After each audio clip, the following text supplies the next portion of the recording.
Spooky Tuesday.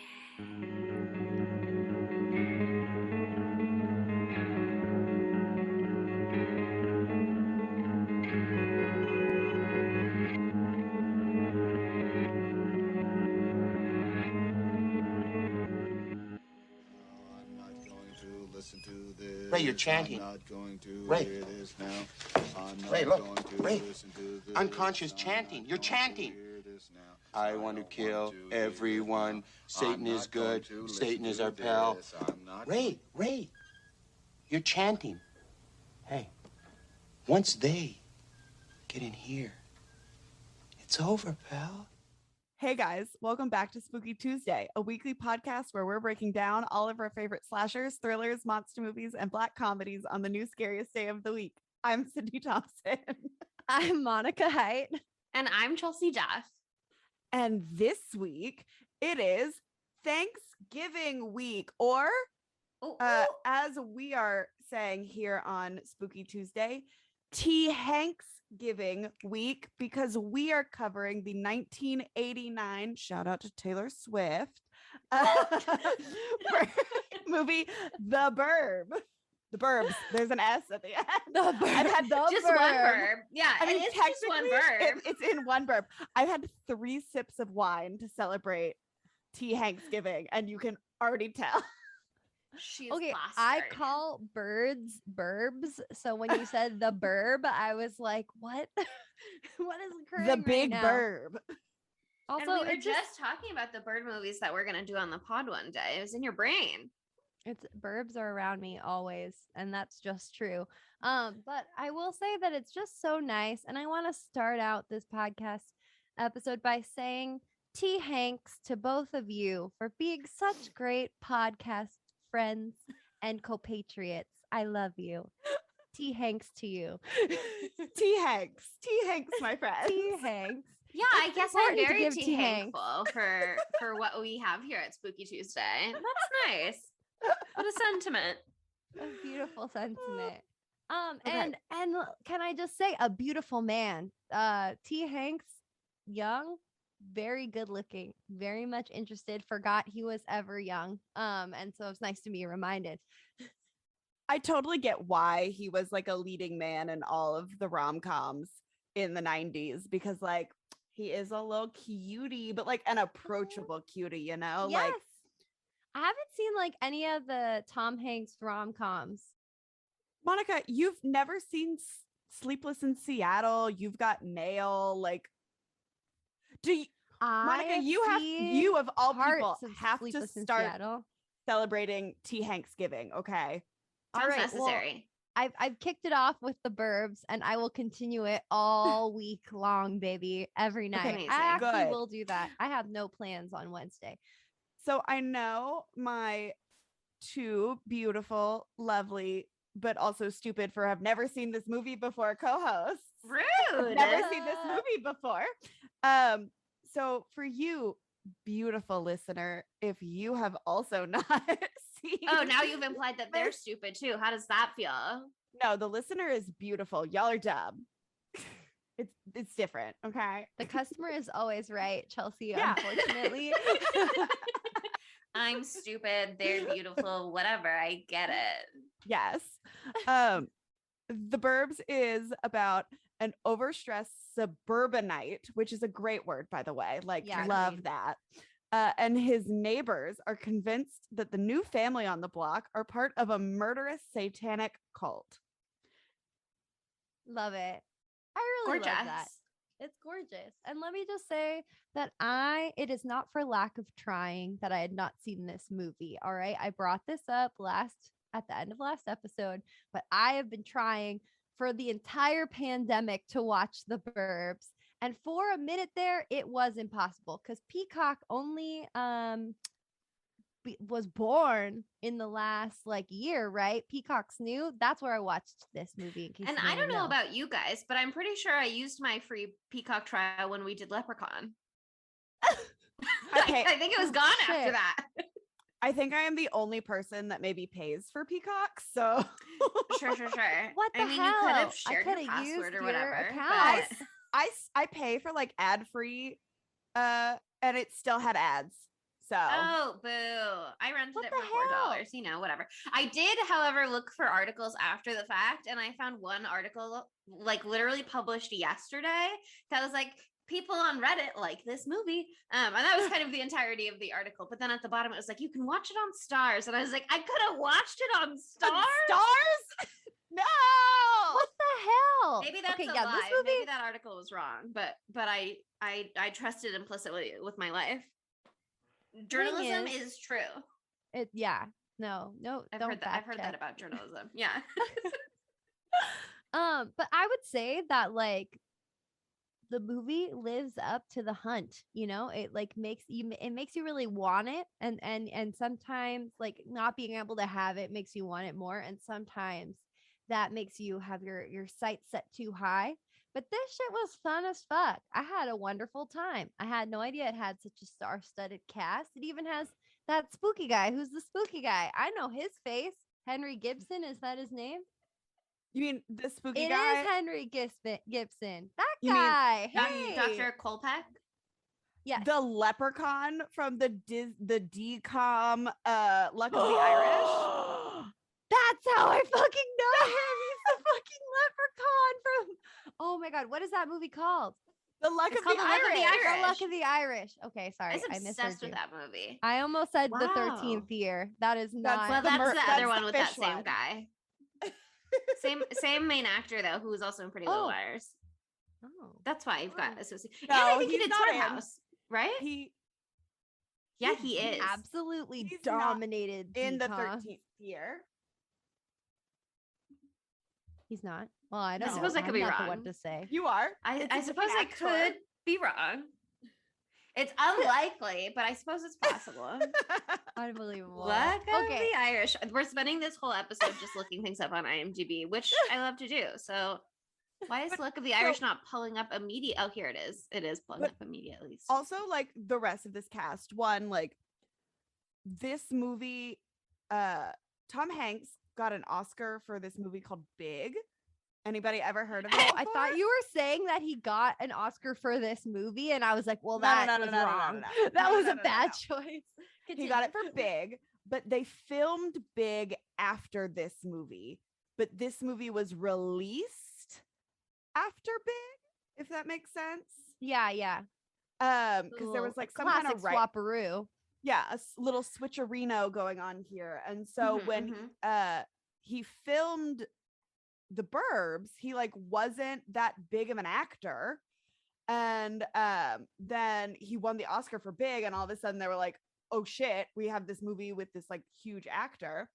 But this movie also has Bruce Dern, who is Laura Dern's dad. It has Carrie Fisher in it, like young Carrie Fisher. Queen. Yeah, I was not prepared for that, and it was a wonderful surprise.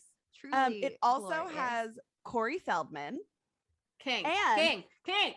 and the star, the motherfucking star of this movie, the dog in this movie. Oh yeah. Queenie is the dog from Silence of the Lambs. She played Precious. Queen. dog This is a movie- Queen. Okay, talk about a scream queen. Are you kidding me?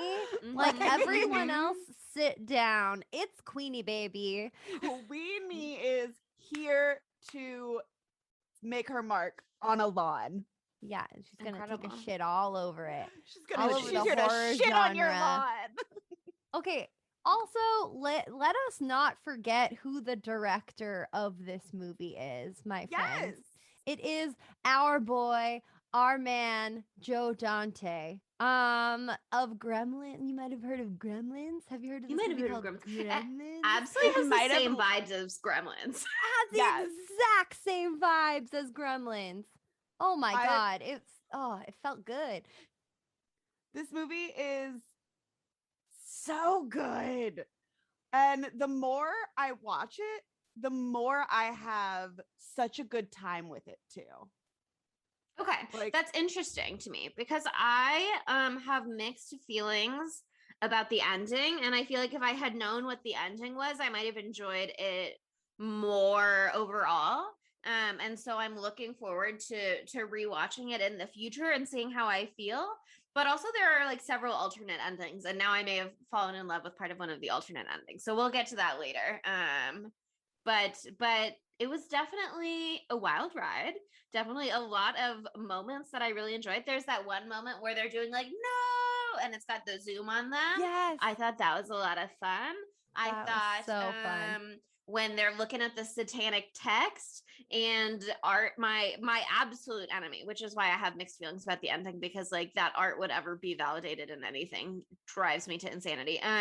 But art does suck a lot. I was like 9 minutes in, he's the dumb bitch. I hate him. Don't try and kill a crow. That is such a stupid, terrible fucking idea. First of all, Burb, of the titular Burbs. Second of all, like crows remember shit, and that crow's gonna remember that you tried to murder it, and that crow's gonna come back with its friends.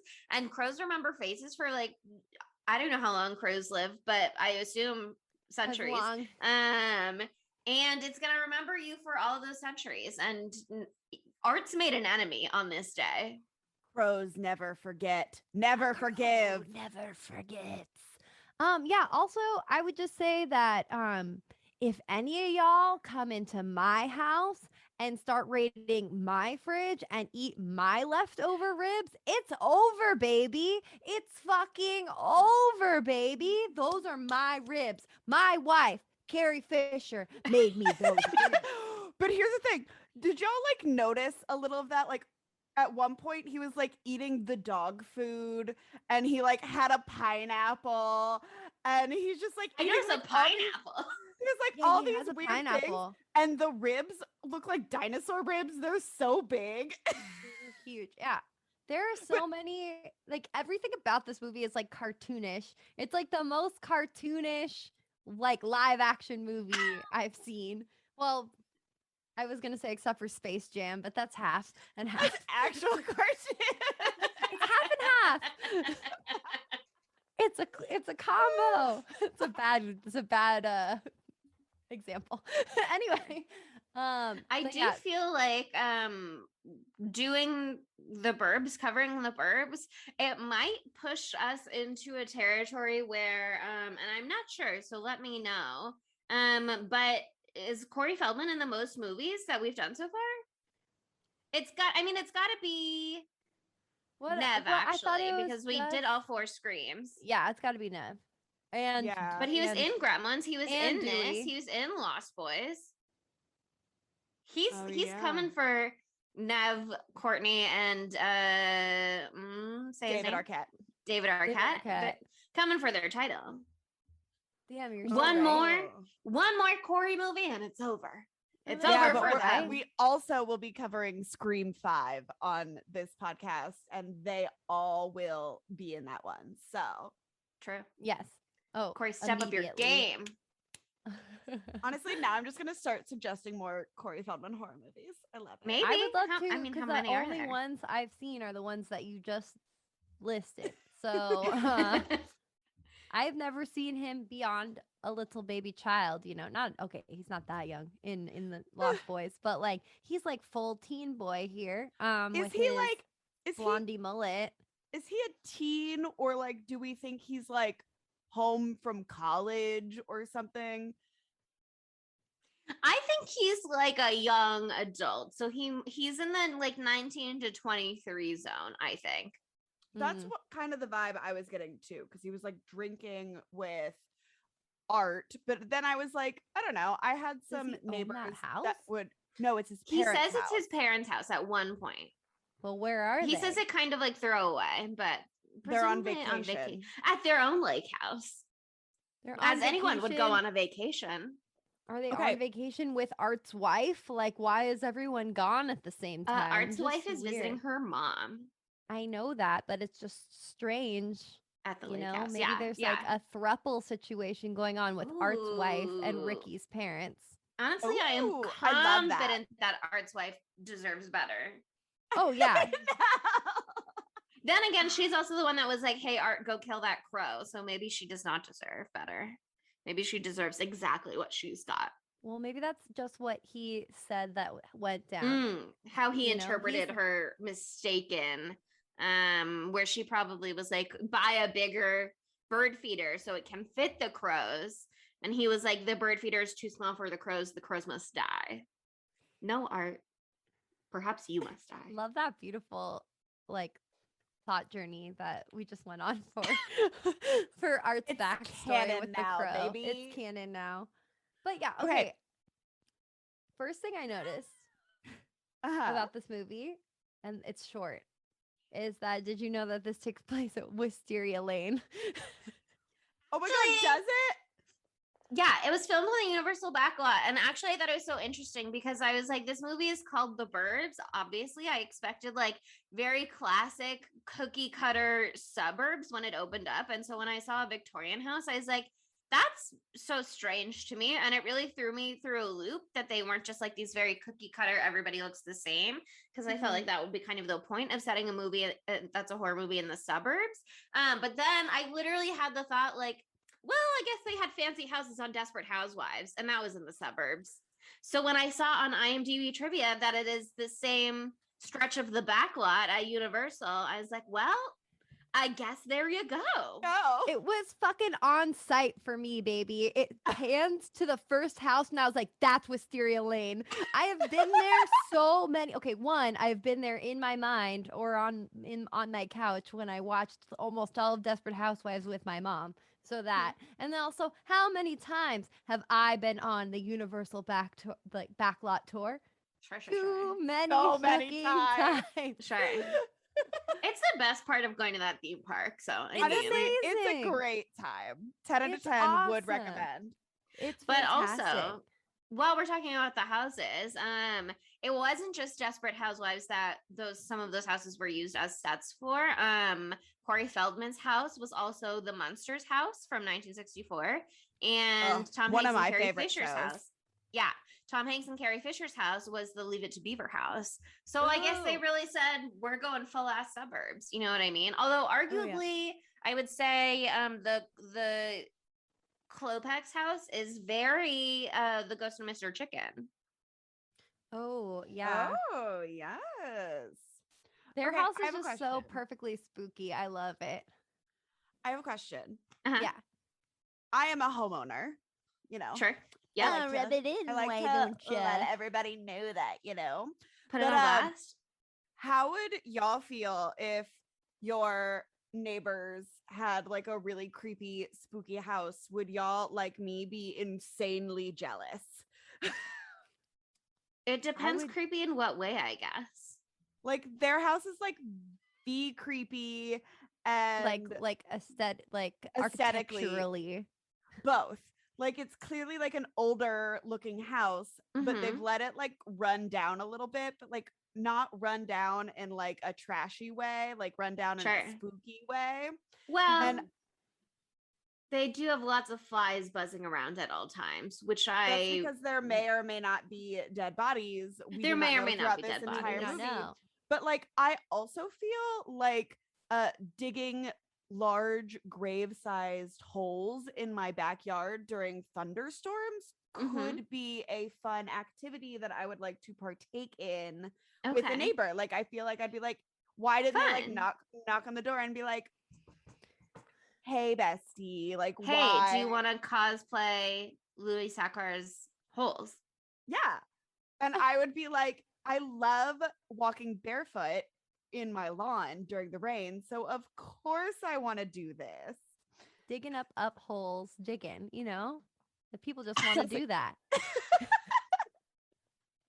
But it would be so muddy if you were barefoot. Yeah, gotta- some people like the the rain? feel of the mud Ew! sticking between their toesies, and Sydney's one of those people. So my neighbors have to think that I am such a weird person. Like every time it rains, my ass like runs out the front door because my grass is like very soft.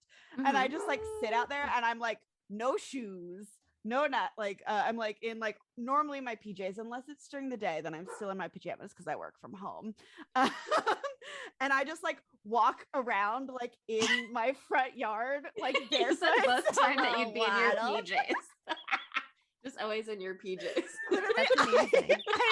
You're like, normally I'd be in my PJs, except for during the work days when I'm in my pajamas. Okay, it's PJs only, baby. Work from home, that's the uniform. What's the dress code? Pajamas. Pajamas. My pajamas are my daytime loungewear, and then my PJs are my nighttime loungewear. In the day, I wear my fancy PJs, and in the night, it's the biggest shirt that I own, covered in stains. You've got your PJs, then you've got your pajamas. No, Karen, that's not right. There's nuance, okay? There's nuance to it. But yeah, over the weekend, I was on Airbnb, and next door there was this large plot of land, and I thought it was just a plot of land where I could have a little desert action right next to where we were staying, and I was very excited. And then I looked on closer inspection, I saw two giant holes that were exactly in the shape of like a grave for bodies. They said, yeah, go ahead and trespass. See what happens. Yeah, and then I noticed the no trespassing sign. And then I still trespassed because there was a cat. And I was trying to pet the cat. All bets are off. But like, to answer your question, Sydney, I would never go to the lengths of T. Hanks in this film, but I would be very, very, very interested if there were some strange, spooky antics going on. But if there was just a spooky looking house, I would be like, I want that house. So I feel like I would go to the lengths of Michelle Pfeiffer in What Lies Beneath in creeping on a neighbor, but maybe not the lengths of T. Hanks. Sure. Yeah, that's good. You peer in a window, you pick up a shoe, you do not peel the wallpaper off the wall. No. Like, do not do that. If somebody came into your house, peeled wallpaper off the wall, murder. That's justified. Right? You don't know how old that wallpaper so is. Fucking expensive. And that was nice, pretty ass old wallpaper. The inside, the porch absolutely rotted through. The inside of the house messed up. Could have been gorgeous, had so much potential. You ruined it. I literally was like, this is my dream house. Look at all this old wood. Look at this beautiful fireplace. Look at all of the wallpaper. Okay, but can we talk about the moment where one of the Cole, how do you pronounce their last names? Klopek. See, here's the thing. Tom Hanks calls them the Colpecks the whole freaking time, and then the cop at the end says their name a completely different way too. Klopek. But I think it's Klopeks. Yeah, it's Klopeks. And then they all do that like weirdly, vaguely xenophobic thing where they're like, is that Eastern European or something? Is that Slavic? Yeah. Is that Slavic? And I'm like, okay. But also, like, I think this movie is supposed to take place like right outside of like Des Moines, Iowa. Like, are you coming up with that in your head, or did you read that?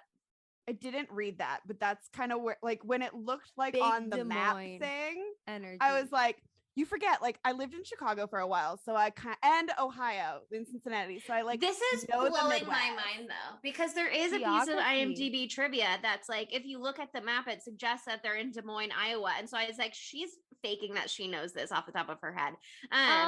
She's doing a victory dance. Yeah, no. Even though we're all beautiful idiots, Sydney knows she knows geography. Her map. Here's the thing: I'm incredible at directions and like that. Like that I believe you now.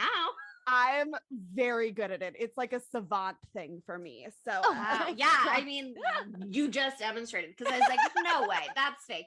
But yeah, the map suggests that they're in Des Moines, Iowa. But then like the license plates and stuff suggest that they're like outside of Chicago and Illinois. That's what IMDb trivia said. We're gonna go with the 1989's Google Maps and trust that. Oh, it wasn't on. Well, maybe it was on IMDb and I didn't put it in my notes. It was somewhere. I read it somewhere. We're gonna say it's Des Moines because guess what? I love saying Des Moines, and any opportunity to say it, I'm gonna take it. Shout out to Iowa, baby. Shout out to Iowa. Good for them. They've got a movie now. Hey, probably others. There's probably possibly others. Okay, But other people in this movie that are important that we haven't really discussed yet is I just love the whole energy that Walter has and everything he has going on in his life. I His little love yellow his cardigan coiffed sweater. look. Yes, he looks very handsome in his yellow cardigan. I love his toupee. I love his toupee. He looks great in his toupee. I love his perfect little queenie dog that we've already discussed, and I love that he's a smart evil villain who has trained her to shit on other people's lawns. That is incredible. I wish that I could get BB to do that, but alas, BB is my dog and he's deaf and blind. Yes, like BB can't be trained to do literally anything. No, There's no not way at one this damn point. thing. Not one damn thing. But girl can dream.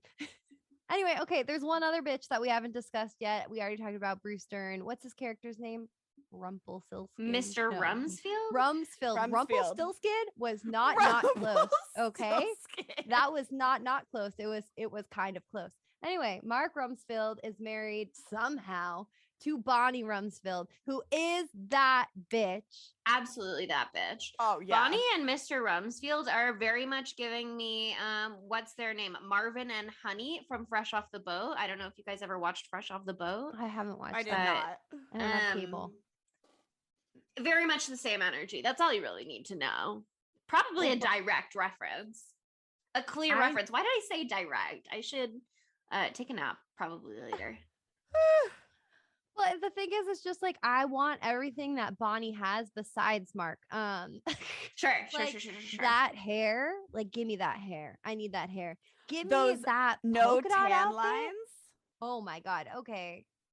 She was just nude. Like a lot of the time she was like a almost nude kind of situation. I was not complaining. But for some reason the garbage man was complaining about how she's nude. She was not nude, but he was like, "Oh, there's nude woman." He was like going off about the cul-de-sac because, okay, one of the worst parts of this movie is how they treat the garbage men in the garbage scene. Very especially upsetting. the gay garbage man. Which one is gay? The one with the rainbow on his uniform. Oh yeah, that is the gay garbage man. You're right. It was a hate crime. It was a hate crime, is what it was. God.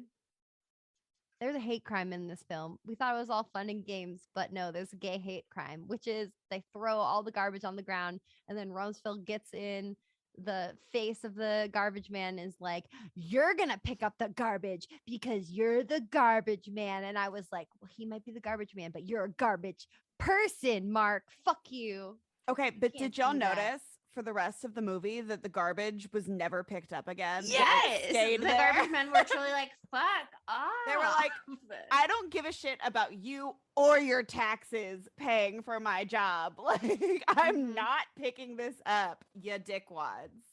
I will say though, I did have to text our legal expert because there was a piece of IMDb trivia that said, like, it didn't say the gay garbage man because that was just an Easter egg for us. But it said the garbage man, what's the word for curb?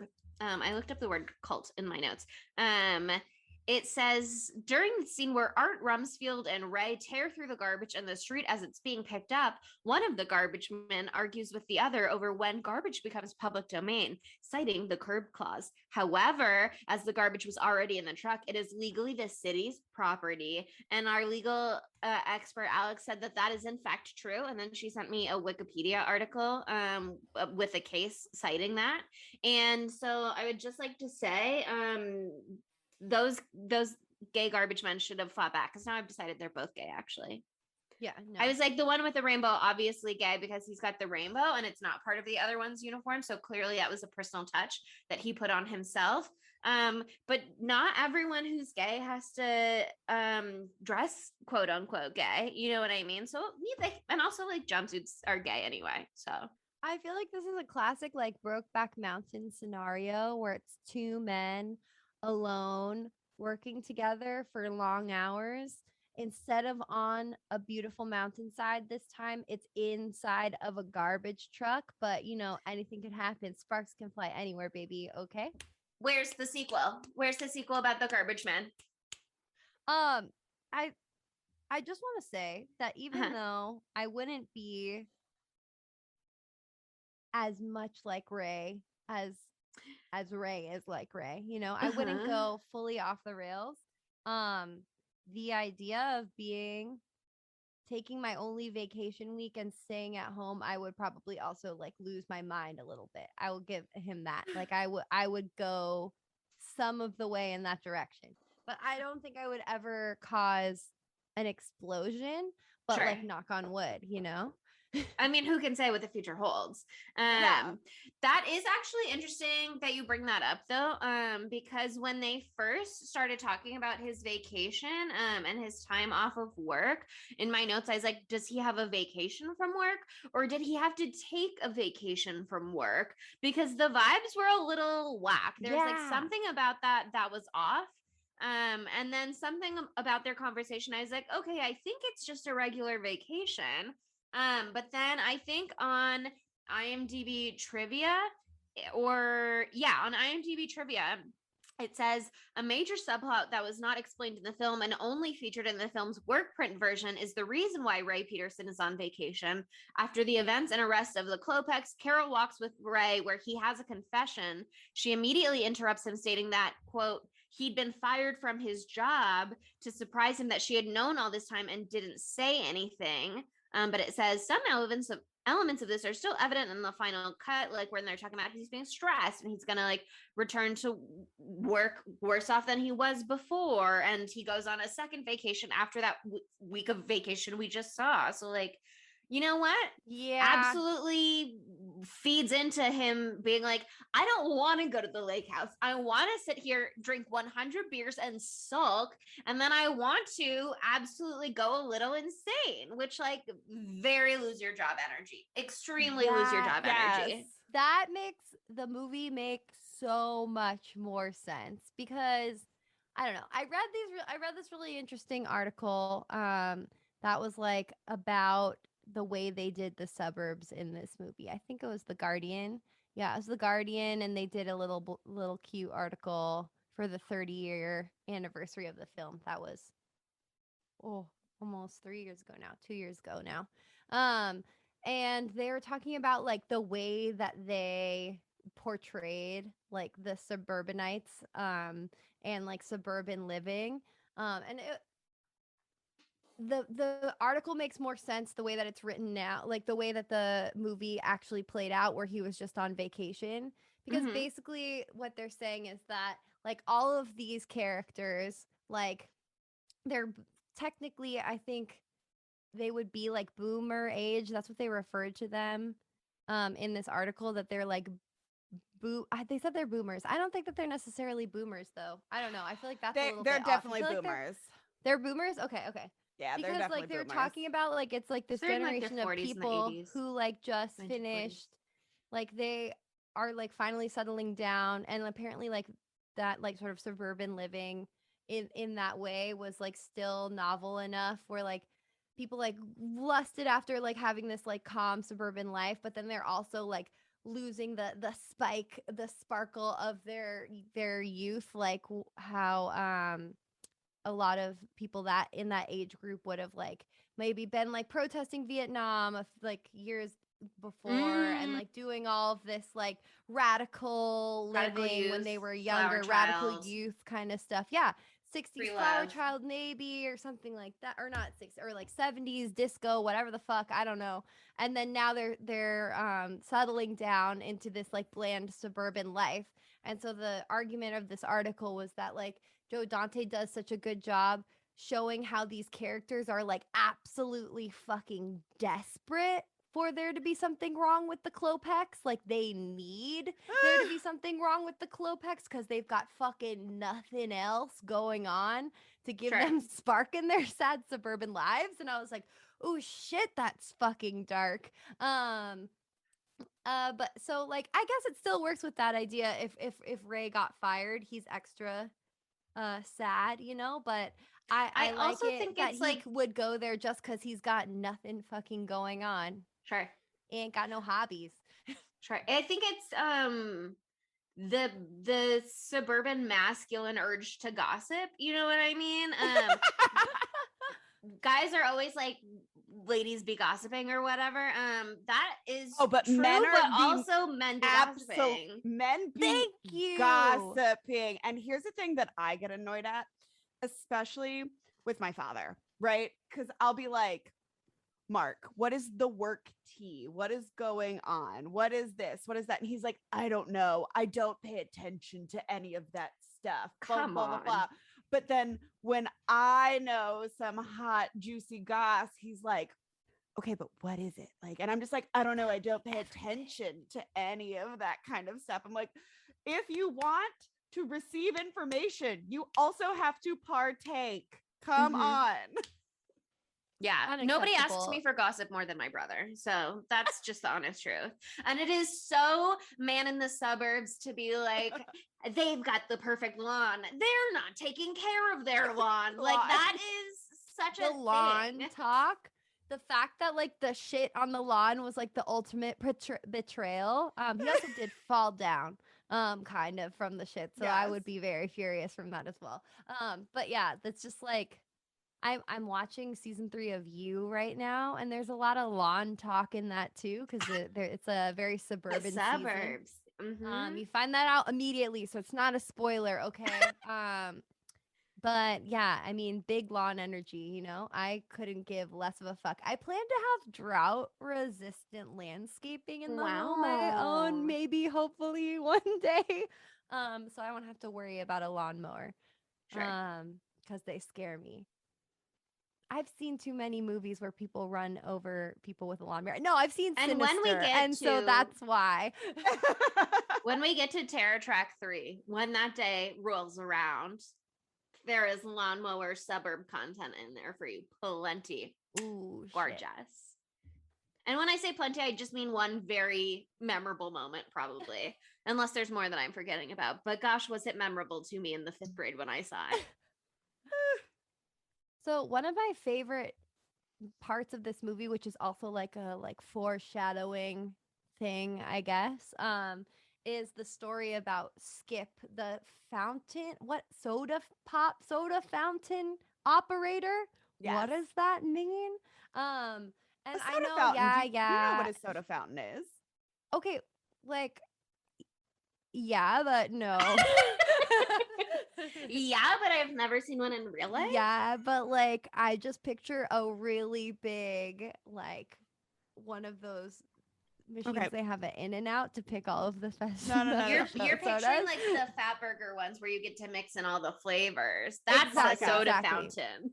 And Monica, I know it's not that because it's from the 50s, so please enlighten me. Thank you. When you come back to Alabama, I can literally name 3 that I go to regularly. Like my pharmacy here is a pharmacy soda fountain. Because Monica's been before. So I have to come one time and not go to a soda fountain before I can come another time to go to the soda fountain? Yes, it's the only way I could get people to come back and visit me in Alabama. But Chelsea, when are you doing your Alabama? Now I'm not going to come if I don't get to go to the soda fountain the first time. I will take you to all of the soda fountains. If you take me to a soda fountain, can I have a banana phosphate? And maybe I wait till after I already have it to ask what it is, because I don't know what it is, but it sounds really good. And that was my favorite part of the whole Skip story, was like, he was making banana phosphates. And I was like, what could that possibly be? What does it mean? Phosphate sounds like a science thing. It sounds very chemically. It's a drink. Phosphate? Phosphate is an electrically charged particle that contains the mineral phosphorus. What does that mean in context of a drink? Does this give you works cancer? Together with mineral calcium to build strong bones and teeth, so maybe it was healthy. I feel like this is something that protein it's like Coke and Coca-Cola. It's like this was like it's got like a tangy sour taste to it, and it's kind of like malty a little bit. Like it's you're losing me. Oh no, you're getting me. Yeah, like they're pretty. Monica's like, I definitely want a banana phosphate. I want a banana phosphate. Hi, Adam, being very creepy in the background of Monica. Why is he here? Wait, what are you showing me? It's like Italian soda. Like Italian lemonade. He heard you screaming about bananas phosphate. Wait. He's like, I must come in. Adam, come closer to the mic. Adam, get on this mic. Adam, come here and say that into the mic. I googled that when I was watching the movie because I was like, what are they talking about? And I think it's like Italian soda or like Italian lemonade. That is disappointing, and I reject it. I like what Sydney said better.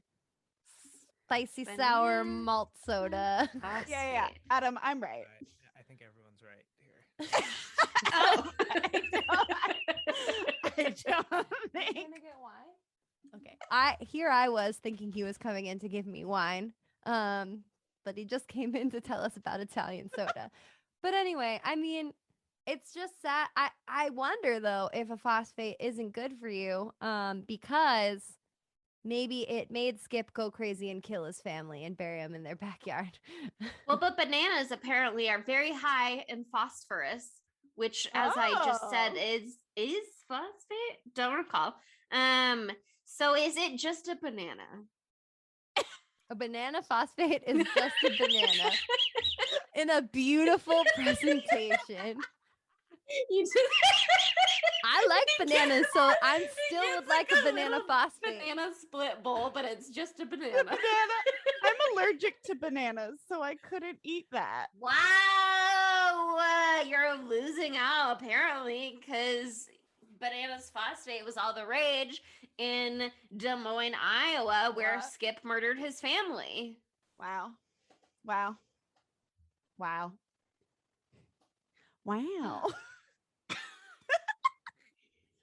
It's like a banana root beer float. So do they stick a whole banana and then pour? Yeah, it's a whole, but no, banana's there's no the ice whole cream? banana involved. Tell me more We're about gonna talk banana about root beer float. bananas. No, I no, did this to us. we're I did here this to us. now. Okay, what are your guys' favorite parts? Because I'm gonna be honest, I fell asleep while I was watching this movie, so some of the You guys details are are a raging little so bit hard, and then fuzzy. you fell asleep. My favorite part. Um, My favorite part, about the Monica. phosphate. Go. Monica was like, I was too gone off the juice, and the juice being a banana phosphate. Yeah, she had Yep. too much phosphate. She went crazy. I had too much phosphate. She said, "My bones are too strong." I must go to sleep now. I must go So to sleep. my favorite part is Tom Hanks, Ray, has this like dream about everything that's going on when they think Mhm. that his neighbors are satanic killers because they think they have killed Walter, the neighbor who is in charge of Queenie, the dog. Queenie's dad. Yeah, Queenie's dad. Queenie's Yeah, dad. Queenie's dad. And in this dream, there's like all this weird stuff going on, and Tom Hanks' facial expressions like never change. He's just like, oh, okay, that's cool. But then there's one part where he's like on this giant like barbecue, and Walter and Queenie like rise out of like a pot, but they have like the fake axes coming out of Yes. their heads, but it's Walter with a fake axe and he's holding Queenie, who also has a fake axe. But Oh, it's so gorgeous. it was my Also, favorite part of this movie. I was like, this is so funny. And You have Skip in his soda fountain outfit, Yes, who's like, "Art really?" And he's like, "But I'm Skip, you guys." but I'm really Skip. excuse me, my wine was talking. Cheers me with my wine, Monica. Cheers. Cheers. Okay, but how suburbanite is it that he's dying on a giant like barbecue? Barbecue Oh, grill. kind of be. Not Kind of yeah, be. like a barbecue grill. Like is that a Weber? Like Right. It's 100% a Weber because you know they only do name brands in this bitch. Of course. You have to have the nicest grill on the block. That's the real nightmare of the dream. The Klopex have a way nicer and bigger grill than him, and his masculinity on the Is block in the threatened. cul-de-sac is being challenged. Okay, but here's the thing. The grill in the dream that Tom Hanks was being cooked on Mhm. would fit the dinosaur ribs that Art was eating at the beginning of Sure. the movie. Sure would. Wow. It's the That I only feel thing. like you're not mentioning enough important things about the dream sequence, though, which is also that Carrie Fisher is wearing a very sexy silk nightie. And that also there is a strange to me, perhaps not strange to someone else, but strange to me shot of T. Hanks on the barbecue where his nuts are just so prominent. Oh, I didn't find that weird at all. You're like, I loved it, actually. I was pretty into it, you know? I'm not gonna say no to a T. Hanks nut shot, sure. To a T. Hanks to a little nut chestnuts shot. roasting on the open fire. Stop! This is officially a holiday film now. I mean, yeah. This is a Thanksgiving movie, and so we are getting geared up for the Christmas music starts. It is the holiday season. Unless you are all of the radio stations that we work with where they've already started Christmas music. Sure. Unless you are the 99-cent store who put out the Christmas items in the seasonal aisle before Halloween. But yeah, I think everything about the dream sequence is so beautiful, but actually what I like more is what comes before that. Basically starting with this scene where Art and T. Hanks are in his basement or whatever, and they are reading a book called, what's it called? It's in here. The Theory and Practice of Demonology, which yes, as anyone in the suburbs has, just a little book about the theory and practice of demonology. They always find a demonology book so fucking easily in any single horror movie, which cracks me up. Okay, but like, is it okay? Art brings the book, right? I guess that's classic Art. Yeah, classic here's Art. the thing. I don't think that Art would ever go to the library, so he must have already had that, and that makes me like him a little bit more. That's Art said, ever since I was 9 or 10 and heard about Skip, the banana phosphate guy, I've been prepared for this moment. One thing that I also love about Art is, and I know Monica will appreciate this, that man has an outfit for every occasion. True. Fuck yeah, he does. Wow. Yeah, he fucking does. It's like, that is some He's got a loud closet, Monica and I love that energy right there. Like, big Monica energy. He should have had a better demonology outfit then, though, because he's just down in that basement wearing normal ass clothes, but saying insane ass shit. Because he's being like, oh yeah, first of all, he says he pronounces incubus and succubus like incubus and succubus. Which deeply furious, but on par with his whole character, so it scans. If it was a character choice, I absolutely do respect that actor for that decision. But he says incubus, succubus. He's like, let's go to the religious supply store, which may or may not be a real thing, but he's like, we got to get some lamb blood and all that. They're going to turn you into satanic pate. And he has this whole rant, which is actually incredible, but I didn't transcribe. My apologies, because it was just so much. But at some point, T. Hanks, like, claps his hands over his ears and starts to go like, I'm not listening, essentially. And then Art has this whole moment where he's like, Ray, you're chanting. Ray, look, Ray, unconscious chanting. You're chanting. And then he starts to be like, you're chanting. That means they're already in your head. Satan is good. Satan is my pal. Satan is your pal. Oh my God. Incredible quote. And then just keeps going from there, because like that scene ends with Carrie Fisher being like so unbelievably unimpressed. But then you cut to T. Hanks up in his room watching like 3 horror movies back to back as he's flipping through channels. And those 3 horror movies, I looked it up because it was not on IMDb trivia, and I will have to add it after the fact. But those movies were Race with the Devil from 1975, The Exorcist from 1973, which I did recognize. And then I took a guess and I was wrong because it's the sequel, The Texas Chainsaw Massacre 2 from 1986. Those are the 3 movies that he's watching. And I was like, this is just a gorgeous little homage right here. That is a bad dream, like, smoothie right there. It's a bad dream banana phosphate. Yeah, but then he wakes up. He wakes up and he's like, I gotta just watch Mr. Rogers because, like, that was pretty fucked up. That was my favorite, like, back-to-back moment where he, like, comes out of the dream and he's just like, looks like he's almost in tears watching and like talking along to Mr. Rogers, which Tom Hanks later went to star in a movie about Mr. Rogers. Oh. Wow. The Burbs influence. Exactly. A clear reference. A clear reference. They're like, we have to choose Tom Hanks for this role. I've seen The Burbs. He's got experience with Mr. Rogers. He knows Mr. Rogers very well. Another favorite part of this movie for me is when the wives are so fed up that they are like, we're just gonna go to this house, okay? Like, we're going. Bonnie and Carol were like, not you, Art. You are not welcome. Art, you are banned from the premises. Like, you your wife isn't here. Like, you are not coming to this. Goodbye. He's not mature enough to join the party. Absolutely not. Then again, he'll do some freak shit. Neither is Mr. Rumsfeld, because he's in there pulling wallpaper, knocking on pipes, and making some vague Nazi accusations. Right? I was just like, oh, okay. We went there. Into someone's home and you call them a Nazi first thing.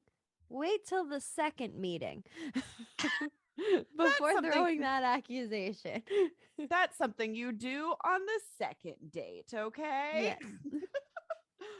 But okay, one thing that like annoyed me a little bit, where the fuck did this dog go? Like, where has this dog Marmaduke been? Right, the entire time. Like, I'm sorry, I would know if my neighbor had a giant ass dog. You would have heard it barking all the time. You would have at least seen it shitting somewhere in a yard. That was such a weird plot point. I don't know why that was even part of it. So worried about the dog because you just said, where did the dog go? And I'm remembering that when they leave the house at that one point, I was like, are all of them in the car? Let me make sure, because these stupid ass little baby back bitches are going to break in. The dog was in the car, but the dog did not return with them. Yeah, but all that matters is that the dog is safe somewhere. But is that the case? Can we trust this?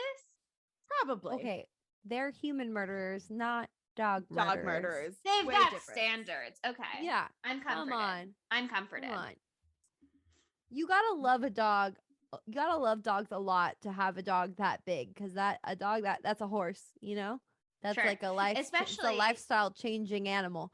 Right. And you could not love dogs if you're like, this is my security dog. But clearly they were not using it as a security dog. This was just like, this is our little pet who we love. This is our little baby.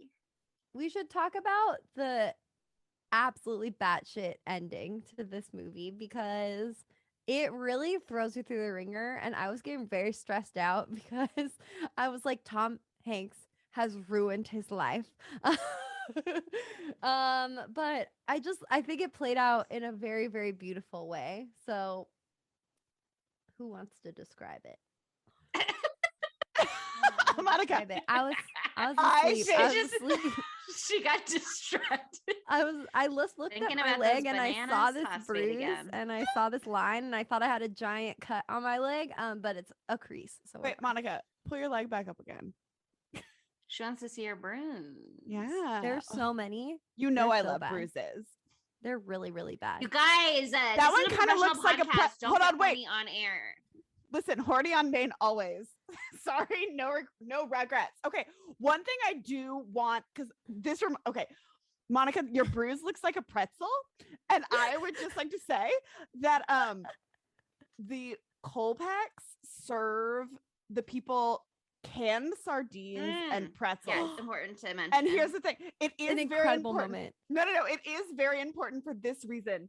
Is Ryan likes to eat. He's always talking about like, oh, canned sardines are so good and blah blah blah blah blah. And I'm like, you are a psychopath. This is a red flag. Like, why would you do this? And we were watching this movie, and all of a sudden, these like psycho murderers are like serving canned sardines and pretzels, and I was just like, I am vindicated here. And he's like, no, I can't believe they would serve that. But like, also it is life sustaining, like blah, blah, blah, blah, blah. And I was like, you are a psychopath for liking canned sardines. I will say that I watched that scene and I was like, that's gross. But then I was like, and I would 100% eat it if offered to me. Oh, for sure, I try. But like, is my canned tuna really that far above a canned sardine? Okay, and, like, but I don't even eat canned tuna. I think it's gross. Well, then this is not for out you. of this discussion. That's what. Listen, I'm bringing it up. I was like, this is disgusting. They did have to add so many slurpy sounds, though. I'll say that. I would love to know what people like to snack on, to look into their world by seeing their fave snacks. Yeah. And so I love to try. And I would try it and couldn't tell you if I'd like it. But here we go. There was a very funny line in that scene, though, because they offered it to sexy Mrs. Renfield, and she was like, I'm trying to cut back.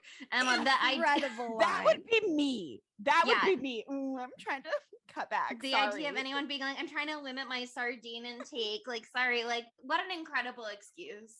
What an incredible fake excuse. I'm going to use that on Ryan's real life experience. Yeah, that's literally Ryan's always like, eat this. And I'm like, sorry, I'm trying to cut back. His sodium levels are going to be through the roof, and he will get mercury poisoning if he keeps this shit up. So be careful. But okay, so the ending of this movie is just like pure insanity because, like, I'm not saying call the cops, but I am also not saying trespassing immediately. Take it into your own hands, you know, like, why are we power doing wires? Of course you're gonna electrocute yourself. Of course you're gonna cut the big wire up on the pole. That's the wire you're gonna cut. That's the fucking ridiculous.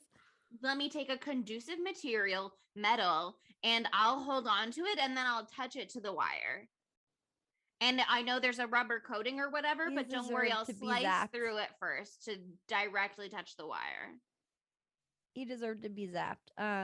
But I loved a classic, like, cutout of a man through a broken wall moment that we get there. Again, something very cartoony about that is very Roadrunner and Wile E. Coyote. But yeah, I mean, Tom Hanks has really taken matters into his own hands here. And like, do a welfare check or something. Call a welfare check on the house and have the police come or something like that. Like, I just don't think that there's enough time to exhume an entire backyard in one evening in order to find a body. But, you know, there sure isn't. But also, like, it's not even that they think that there are dead bodies or remains buried somewhere mysteriously within that home. It's also that they think their neighbor specifically was murdered, and they're just like, yeah, we'll avenge Walter, but also it's not that serious. Like, nobody else not that needs to be deep. concerned. Don't worry. Only we can solve Walter's murder. Like, they didn't even for 1 second think about trying to get into contact with Walter's family or something. Like, that was not even the moment. They did not. I mean, I guess they didn't have cell phones. So I guess here's the thing. If I was this close to my neighbors, I would be like, hello, I need all of your locations on my iPhone, right? Like if we're going to do this. And that is how I would solve that, because I'd be like, no, I am this person. Chelsea and I share locations with each other. Monica hates me and Chelsea. Refuses to. Oh my God, refuses. And here's the thing. I don't want you to fucking know where I am. Then but I want to know where you are. Okay, but Monica, why, Monica, are you cheating on us with another podcast? What are you hiding? No. What are you hiding? What are you hiding, What are you Monica? talking about? Look up her location, and it says podcast studio. I love my privacy. It's not that I am also on another podcast called Scary Wednesdays. It's not that at all. Wow. Or Frightening Fridays. Wow. Wow. Oh my God. Scary Wednesdays is like does not pack the same punch as Spooky Tuesdays, so don't worry. It would be a flop even if I was doing that. Sure. Well, here's the thing. It doesn't sound like a burger restaurant chain. You know what I mean? Which is, I think, why we discovered that Spooky Tuesday sounds so good is because it sounds like Ruby Tuesdays. Wait. Yeah. It sounds like an existing brand. It reminds you of a good. So I think about Spooky Tuesday and I think about a good burger. Think about Why going do to I the think about a mall? good burger? It's Ruby Tuesdays. That's why. A little diner atmosphere. They probably had Well- bananas phosphate at one time. Oh yeah. I'm tasting onion rings. That's so weird. We gotta have some fried pickles in there. Oh man. But But I they just move don't- from the back into Yes. the basement. Basement first. Stupid. Why would you dig holes before you have to? Right? Like, why are you doing all that physical labor first? yeah, well, it's because they saw them like digging the graves before, right? And so they were like, Well, "Oh, they there's certainly technically- bodies back there." But they also technically Wrong. saw them being creepy in the basement first.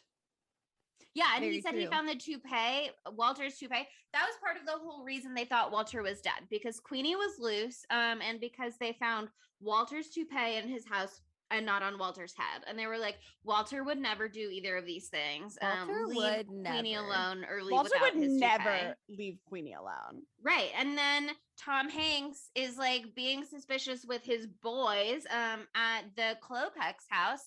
And then after they stumble upon the giant dog, what's its name? Because it has a name that's actually somewhat plot relevant. Marmaduke? It's named after like a serial killer. Oh yeah. The dog is named Landrew. It's a Great Dane, and it's probably named after should I try and say this in a French accent? A notorious French serial killer named Henri Landrew. That was my best that I had, and nobody Henri comments on it. Landrew. Oh yeah, you can give a shot. But he finds the toupee in their basement.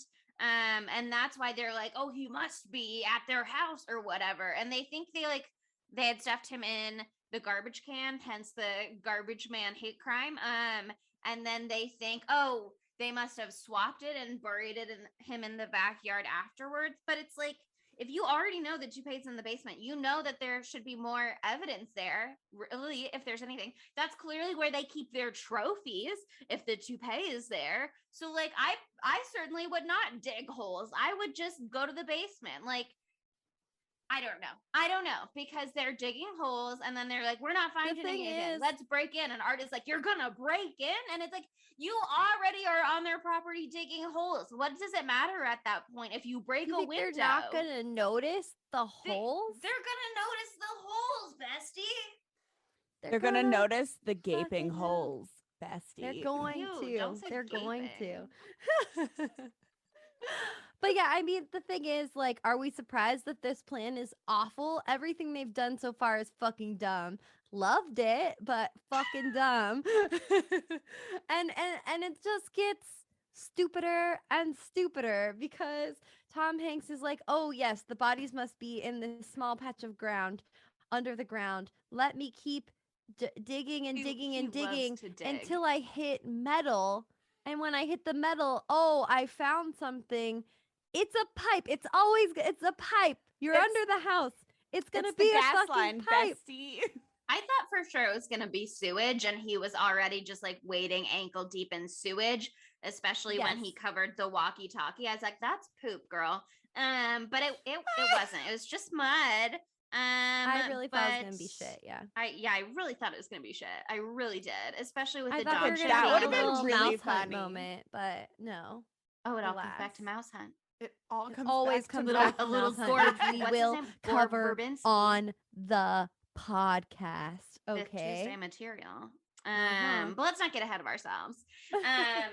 But yeah, I mean, I don't know. This little stupid Eat a dumb bitch. baby.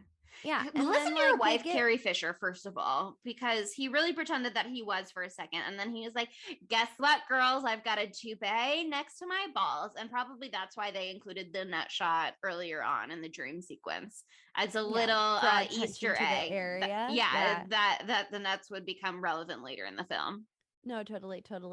But I mean, it's so dumb. And then like the fucking murderers, the Klopeks, get the cops involved before the innocent suburbanites get the cops involved. Not that I'm saying the cops are good, but like you'd think that that'd be one of the first things that they would try to do is report it to the authorities, but no.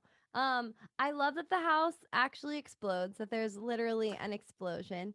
I think that is something I did not expect, but also was deeply devastating because that was Sydney's dream house that they just blew up. I was very upset that this beautiful old house was blown up, but Tom Hanks did look real good walking out there after surviving the explosion.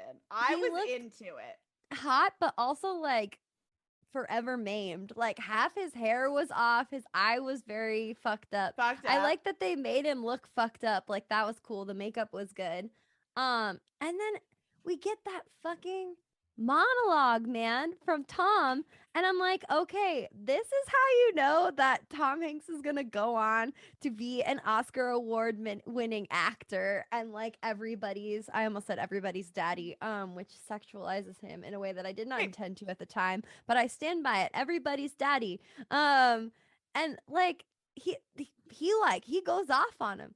And that man has chops. I was slightly moved, more than I expected to be at the end of The Burbs.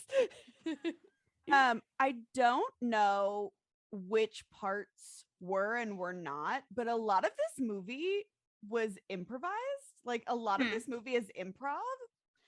And so like, yeah, I could see that. Right? Like, I don't know which parts, but I know like, I think I read something where like a lot, like some of the ending and stuff like was improvised. Yeah, wow. It was because of the writer's strike, and so they couldn't do any like on-set rewrites or anything like that. They did sort of in an unofficial capacity because they were like, hey, Mr. Writer, who does have a name, and I have read it at one point in time, and I'm not currently looking at it, and I'll get it up in a second. But they were like, hey, why don't you come on and play a cop so that we can like legally have you on set, even though you're technically all the writers are supposed to be on strike. Dana Olsen is that person's name. So they hired Dana Olsen to play one of the cops so that they could be on set and they could sort of like off the books consult or whatever. But yeah, a lot of this movie has improvised moments where they were kind of just like, here's the idea, here's what we're going for, but you kind of just do it yourself. And part of that, not the monologue exactly, although God, lots of the monologue was so good.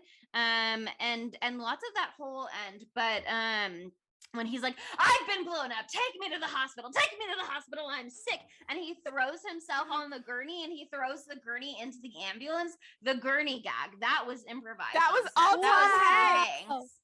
Oh, he's genius. Like, and I love that part was so fucking funny. I love when Tom Hanks just like has an absolute meltdown. It is so funny. It is so funny. But then I was really like shooketh at that moment, right? Because I haven't seen this shit before. I was like, God, they're so fucking dumb. They have ruined their entire lives. And they will be going to jail for causing like public destruction, trespassing, all of this shit. Just because he was fucking bored on vacation. I was like, this is a tragedy. But thank God. Thank God. I kind of wanted that ending. And I was open to the Klopeks still being creepy serial killer weirdos who we kind of see like exposed to the camera, but not necessarily exposed to the characters.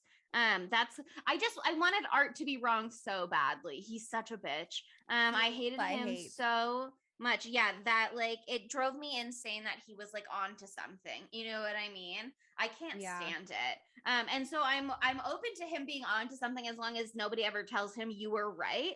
Unfortunately, this movie does tell him you were right. But it's such a great lead up to all of it. I mean, like the lead up to Tom Hanks's meltdown is incredible because also you've got like him blowing himself up, but you've got Mr. Rumsfeld, Ricky startling him off the roof, and he falls off the roof and he shoots his gun into a car window. Ricky is tailgating this whole ass thing, Okay, just like but, throwing like, a party. But that's such a what mood. we would be doing. Okay. Like, Ricky's would a you vibe. be inside the house? No, I would be drunk in my lawn chair watching it all go down. Yes! Right. And then when the Klopeks come home, they come home with their lights off on their car. They see what's going on. They just like reverse out of the neighborhood and then come back with the cops. But then one of them, I think maybe Art, is like, distract the police, Ricky. And he's just like, they're in my parents' house. People are in my parents' house eating all of my food. And it's just like, Ricky, is that the best that you have? But he also He's too does. drunk. He said, I'm too busy ordering 47 pizzas. He also fakely throws himself on top of the police car. Amazing. That's true. He's That an is- Will icon. die for his craft. Actor. It's beautiful. But okay, so the actual ending is that they end up being murderers. Oh no, so sad. And they killed, okay, this is a real tragedy. They killed the owners of that nice house.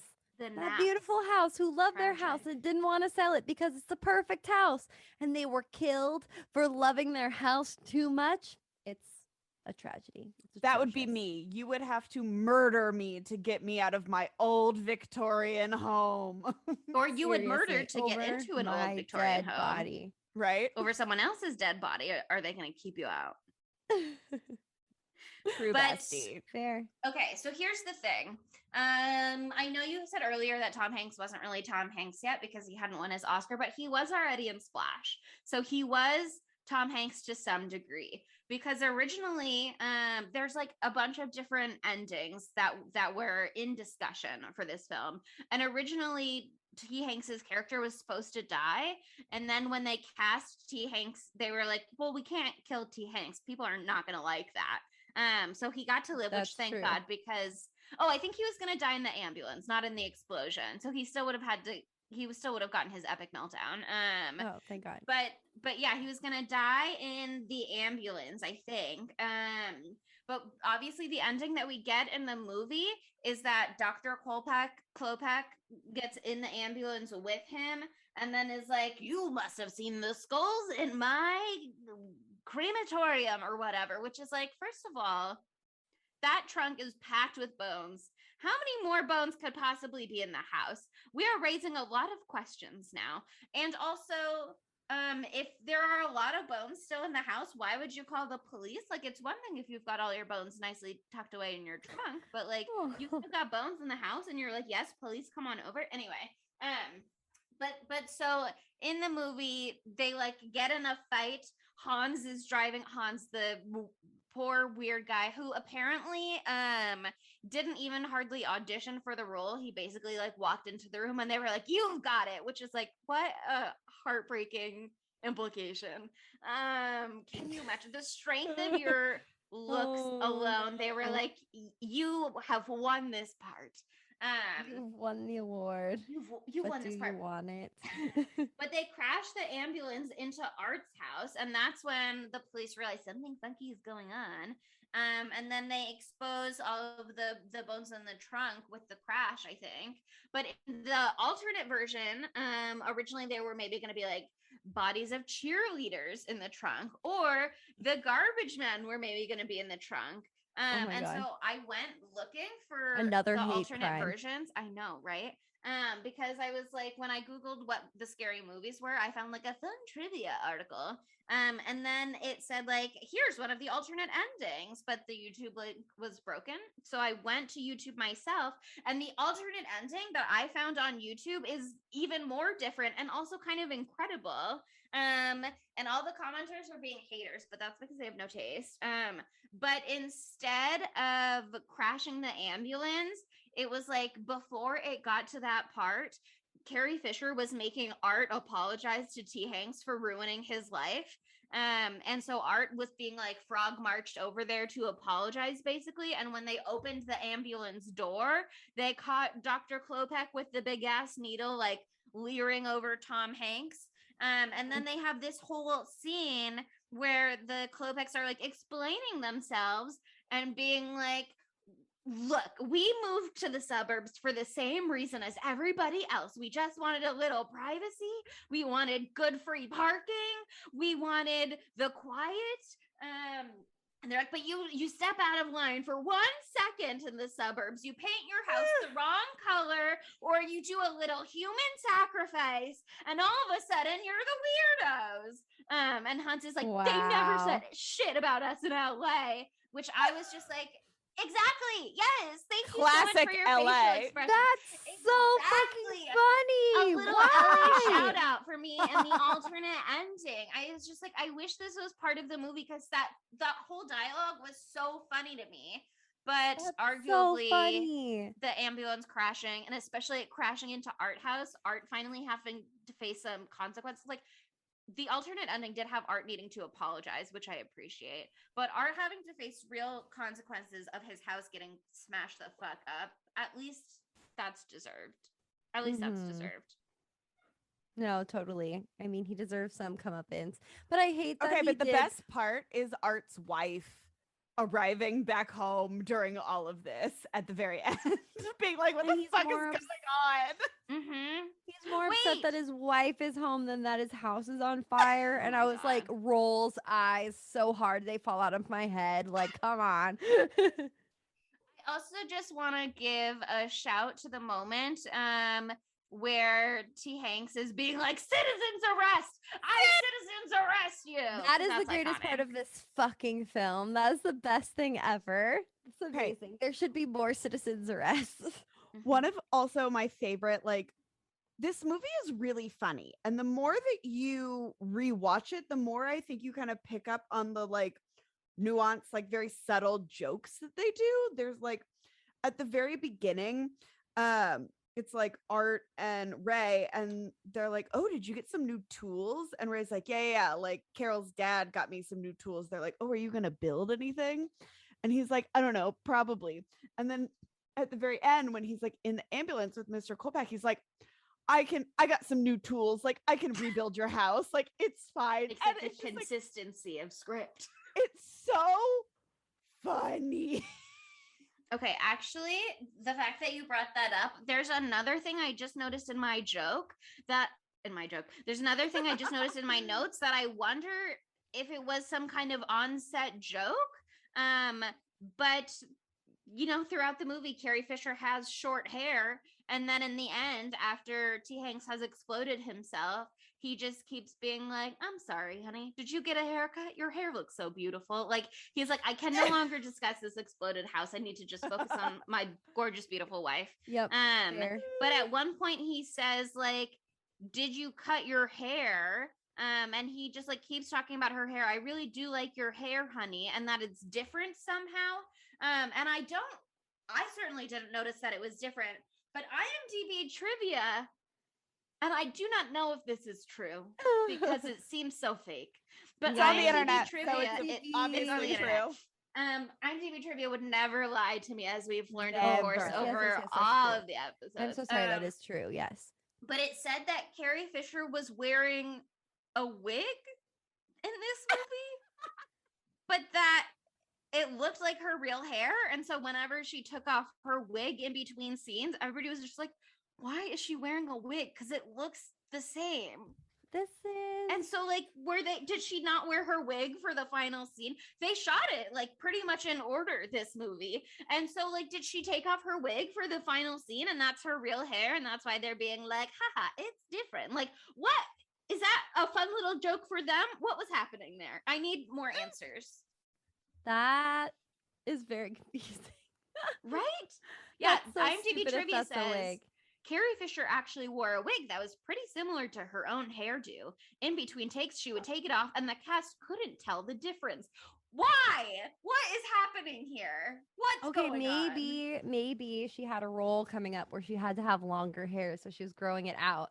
and she couldn't get it retrimmed for continuity. So she wore a wig so it looked the same the whole time. That could be it. But then if it's her real hair at the end, it would have been longer, not shorter, because they shot the movie in order. Yeah. Well, okay. We should get into our segmentos because you said it's time to move on. It's time. It's time to move on. The question that we always ask is, how could it be gayer? And we already have a canonical gay couple, that is the two trash men.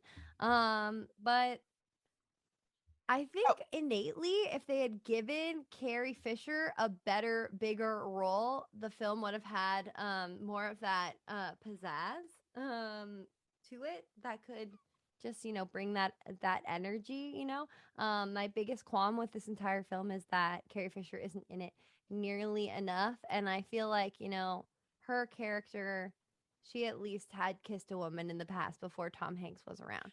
She definitely experimented in college. Carol definitely did, for sure. 100%. She and every role that she's ever been in, every character she's ever played has enormous bi-wife energy. 100%. Or bi-husband energy, whatever you call it when you're talking about a lady married to a man who's bisexual. Yes. Oh, yeah. I also feel that at some point after this, Art and Ray will kiss. They'll be like, no kisses for Art. Kiss. They're gonna do it. No, I'm with you, Sydney. The vibes are there. The vibes are there. They're gonna do it. They've trauma bonded over having neighbors that are murderers. They've they're like barbecuing in the backyard. They're reminiscing. Yeah.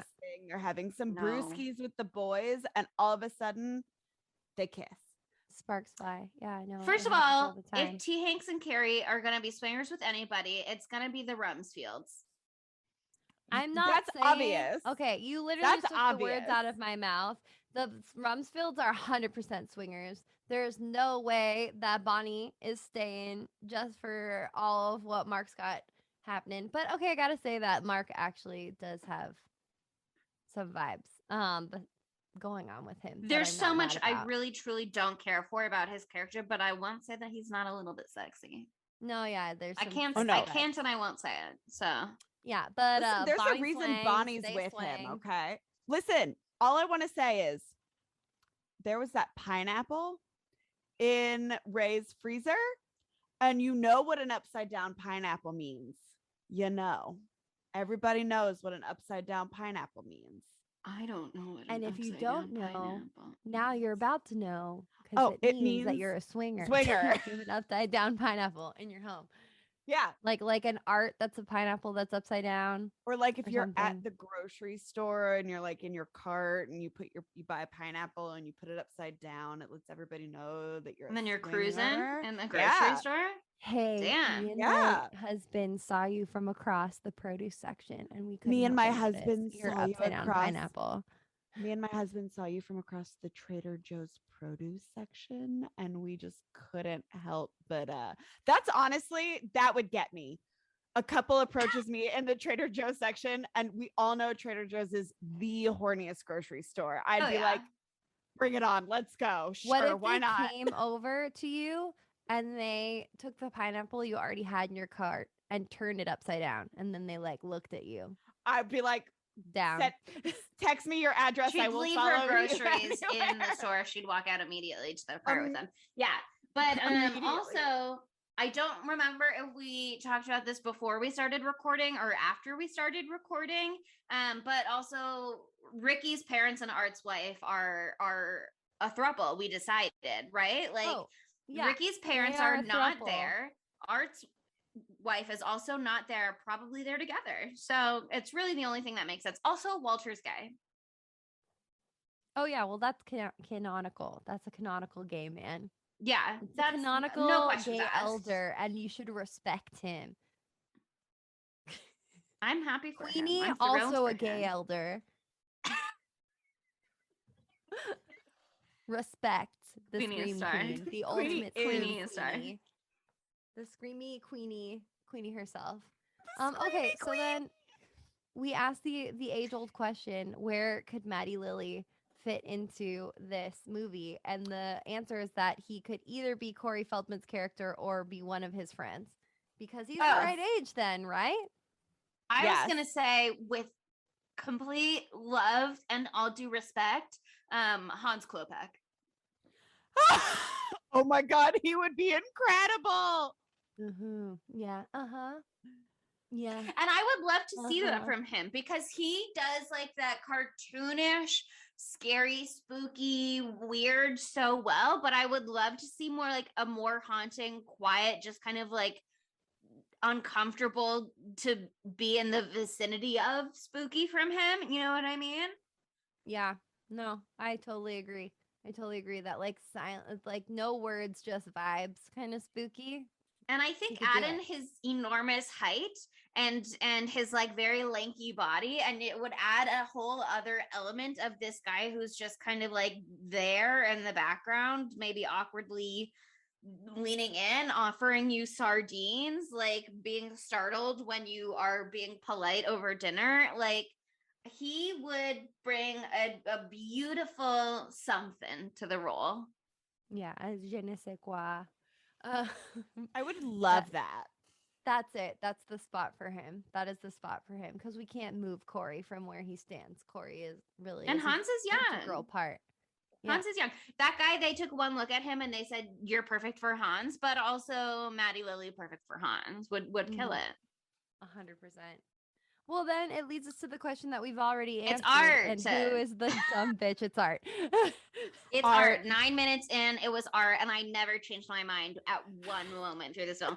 Was I tempted for a second to dub T-Hanks the stupid bitch for blowing up a whole ass house and himself inside of it? Sure, I was tempted. But art was enough part of that it is unquestionably art. It's not a single doubt in my brain. Art ate dog food. He's the dumb bitch. He stole the ribs. They're all dumb bitches for being friends with him also, but like whatever. Slim pickings in the cul-de-sac. So that brings us to our knives out of fives. So Chelsea, what did the good people think about this film back in the day? Well, it's interesting because this movie got pretty panned by critics when it came out. It's not terrible on Rotten Tomatoes. It got 53% rotten from critics on Rotten Tomatoes. But Joe Dante, the director, has talked about how like this movie just did not perform when it was released, and it got a lot of hate. But the suburbanites were not into it. They weren't about it. But it came like but the critics probably were living in the cities. Because the average person really liked it, and it became like critics panned it, but it did really well at the box office for the most part. Like, it was a box office success, generally speaking. And it became a cult classic. And he said that it's like probably his most famous or well-known film other than Gremlins, which kind of speaks for itself because Gremlins is Gremlins. Gremlins is Gremlins, Chelsea. What a great observant observation. Gremlins is Gremlins. Observant observation for sure. Yes, but so it has a 6.9 out of 10 on IMDb, and it got 53% rotten from critics and 71% fresh from audiences on Rotten Tomatoes. So you've kind of got a couple different takes on it. And I would say that I probably fall like right in between those, at least after my first watch. Like, there definitely was a lot that I really enjoyed. There was a lot that I thought was funny with the editing and with the music cues that they use. Like, some of it was a little jarring at points. But for the most part, I thought they were very funny, and I thought a lot of the dialogue was pretty great. I do have my qualms with the ending that I've aired out, and so like I'd have to do a rewatch to really give it a fair shake, but at this point in time I have not yet done that. So maybe one day in the future, if we're ever revisiting our ratings, I'll this is under review, so this is just say a word for me that starts with a P. That might be the word that's in my head. Percentage placeholder. Poop. Nope, not any of those. It's like this is like a probationary rating. Probationary is not quite the right word, but it's so close. But it's just for the meantime. Someone at home will be listening and they'll be like, "This is the word. This is the word." Listener, It's too late. please Too late. comment the word we're looking for, dear listener. Please. Help us. We need so much help. This happens to me all the time. Anyway, this is just a temporary rating until I watch it again. But I would say that for me, it's like a 3.5 knives out of fives. Actually, that is probably about 71%. Because I enjoyed it and I had a good time. I wish the ending was different. I loved the alternate ending, even though it wasn't like super action packed. We didn't get a runaway ambulance or anything like that. But I think we still would have gotten T. Hanks slamming the gurney into the ambulance and himself onto the gurney, which is like all I need. You know what I mean? And I would have loved a little LA shout out about, and I liked that they brought the human sacrifice element back in that alternate ending, because in the regular ending, they kind of just imply that they're serial killers for good real estate, which like, sure, I absolutely get. And like, in this understand. economy, in this economy, yeah.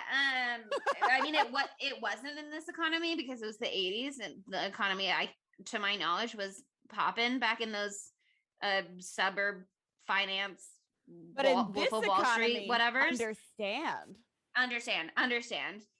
Especially for such a beautiful home as that one.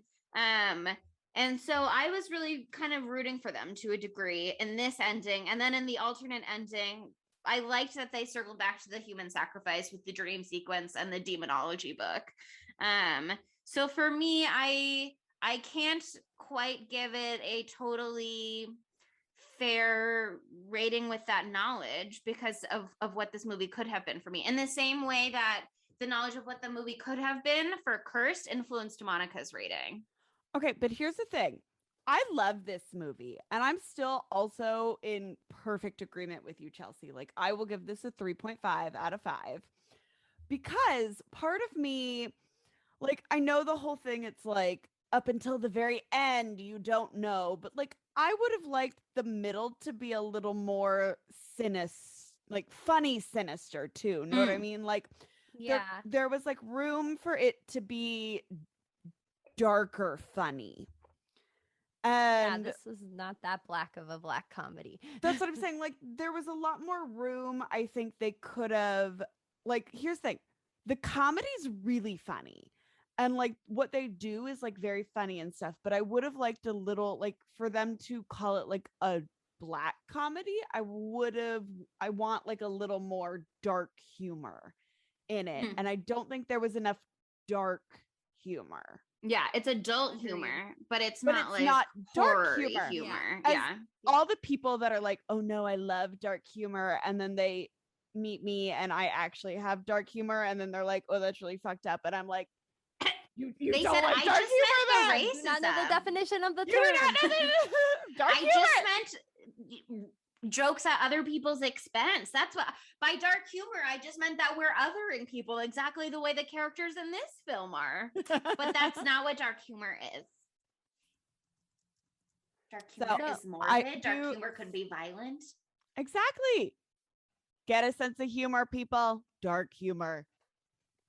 It's so wonderful when we're all in perfect harmony with our ratings. It is so rare. But it is happening here today on Spooky Tuesday. We should give T. Hanks for this moment.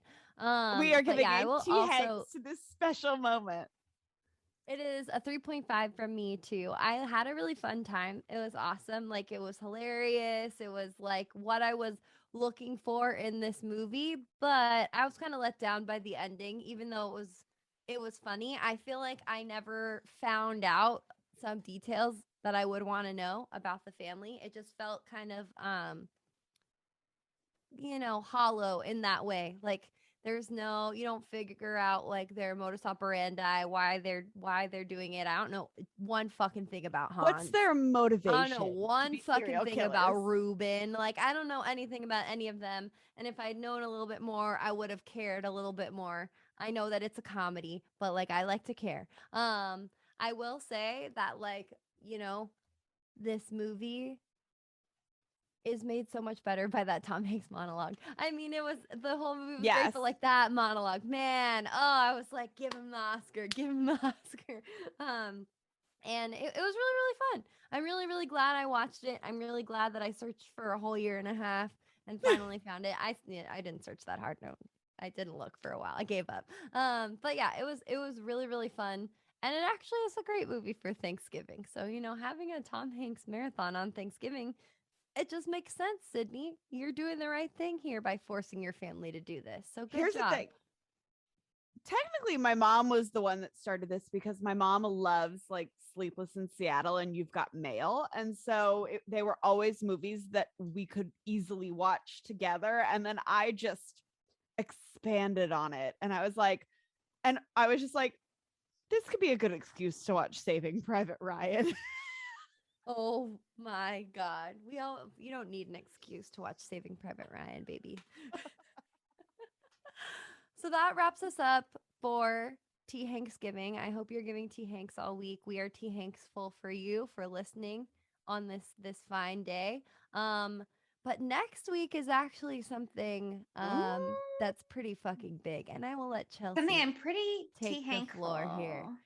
Yeah, we did a little Easter egg for you earlier in this episode when we mentioned Fifth Tuesdays, because we are having our very first Fifth Tuesday next week. That's the air horn. Oh, they knew. It was a great air horn. They could tell. Thank you. Oh my God, thank you. But we are doing a very special film for our first Fifth Tuesday. It is horror adjacent in a way. People treated it like it was the most... Yeah, people treated it like it was the most horrifying thing on earth for a very long time. It had a renaissance recently in the last few years, and was deserved, even though when the new book came out, I did not finish reading it. But that said, next week we will be taking on the instant classic, the romance, the drama, the monster movie. So kind of in a way it fits right in. It's a small indie film. I don't know if any of you have ever heard of it. If you've seen The Ring, then you've seen the director. What did we say? What was our joke about that? Anyway, the movie's Twilight. We're doing fucking Twilight, y'all. And Twilight. Monica sent I'm embarrassed already for how I'm gonna act. Monica sent a group text the other day and she's like, I'm so fucking ready to watch Twilight and talk about it on this podcast. And honestly, same. I'm gonna start playing my fucking vinyl of the soundtrack to this film. Soundtrack is so good. I'm hyped. I hated all the people that like had the moment where they're like, oh my God, we hate this. And I'm just like, oh, I've always loved Twilight. And now it had a renaissance, baby. Yes. Everyone who ever said, still a better love story than Twilight can eat it, first of all. Eat my ass. There's this thing about me, this like cute thing that I do where like I will love something so much and it will be my entire fucking world, like my entire life. And then instead of getting over it, I will flip the goddamn switch and hate it like it's the worst thing in the entire world and talk shit on it for years. Did it to Taylor Swift, did it to the Jonas Brothers, did it with Twilight. But baby, I'm back. And there are things to be pointed out that are flaws in this film, so I stand by that. But this movie is my house where I live, and I live in my house, and I love my house, and it's beautiful. Sydney has a house, I have Twilight. Sydney has a house and Twilight, which is she has it all. Oh my God, rub it in, why don't you? I will. So yeah, join us. So if you like what you hear, our very first Fifth Tuesday. And if you don't want to hear us talk about that, well then just wait a week and then come back for the one after that, for the first week in December. And it'll be something different. But anyway, why not give us 5 stars? You know, you've had a good time. You're feeling T-Hanksful. I'm feeling definitely T-Hanksful. Want to. Why not just give us 5 stars on Apple Podcasts or even Podchaser if you don't have an iPhone, which is totally fine. There's options for you now. So just consider it. Also, why not follow us on social media? You can engage with us all week long, not just on Tuesdays. It's a dream. At Spooky Tuesday, at Spooky_Tuesday on TikTok, Instagram, Twitter. Did I get all of them? That's it. And then also we're at Spooky Tuesday Pod on Facebook and Tumblr. And I'll keep plugging it. We've got 13 followers now on Letterboxd. So follow us there at Spooky Tuesday for all of our reviews. Thanks for listening. We're very thankful. Listening?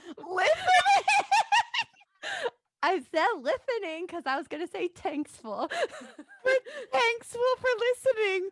Bye, Spooky. We're thankful for you listening. Spooky Tuesday was created by Monica Height, Sydney Thompson, and Chelsea Duff, and edited by Sydney Thompson. Our gorgeously spooky tunes are all thanks to Tamara Simons, who you can follow on Instagram at Captain Tamara, and our podcast art is by Mary Murphy, who you can find on Instagram at _the_moon_omg. God, I love this street.